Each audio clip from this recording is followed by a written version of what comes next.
South Africa has made a concerted effort to reset its bilateral relations with the U.S. Well, that's according to Dr. Bob Wekesa from the Africa Center for the Study of the United States at Wits University. Speaking to the SABC News reporter Kaelihle Khumalo, Wekesa spoke about AGOA and the importance of business ties with the United States. I get a sense that America still have that appetite to have their companies here. I mean, they say it's almost 600 American companies with their footprint in South Africa. No, I think we have to split this question into two, at least just based on what you said. One, AGOA is a preferential kind of trade agreement. It's actually unilateral in the sense that it is a U.S. policy. It's not as if Africans were invited to negotiate.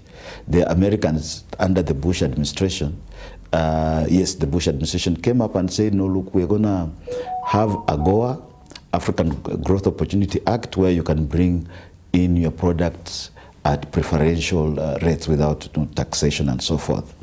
That one, I do not think is going to survive under the Trump administration. And why do I say so? It runs counter to the America First foreign policy broadly and the America First trade policy. What does this policy say? It says that everything will be done to the benefit of Americans first. In this particular AGOA arrangement, it's as if you are helping Africans to access the American market. And you can add on to that a few other aspects. One being that AGOA has also been abused in the sense that African manufacturers have actually Chinese, Vietnamese, whatever, producing goods here and sending them to the U.S. under the guise of AGOA, right? Number two, it doesn't quite fit into what America wants all the time, because Americans are actually looking for rare earth, critical minerals, and so forth. These ones are not channeled through the AGOA approach and so forth. Number three, some of the products that end up in the U.S. markets compete with American businesses there, like farm products, for example, and agriculture is a big one. So all these minor and major factors put together suggest that AGOA will not survive. And we have seen that already happen with the FTA between Mexico and Canada. It's almost the same, although it's broader, of course, but you can look at parallels there. And so that's one possibility. But on the other hand, I think Trump might listen to the idea that there are 600 businesses, 600 U.S. businesses here under the American Chamber of Commerce. These 600 businesses are in fact the ones that are registered with AmCham, American Chamber of Commerce. There could be many more that are not registered. So we are talking probably 1,000 if we think of small businesses and so forth.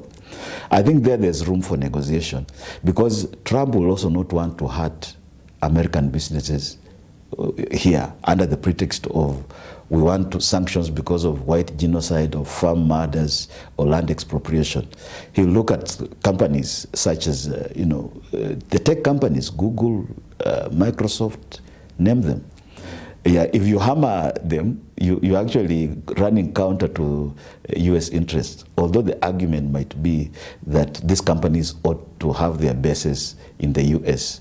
On the other hand, at the same time, going back to the delegation that went to D.C., these are people who are going there not because they love South Africa-U.S. relationship very much. They are there looking at their business interests. And this will be perhaps the interlocutors. In fact, this suggests that South Africa-U.S. diplomacy going forward will not necessarily be undertaken only at official state-to-state level, but through back channels, what we call track 2 diplomacy, where Trump's golfing buddies and business associates and friends of long standing will play a role.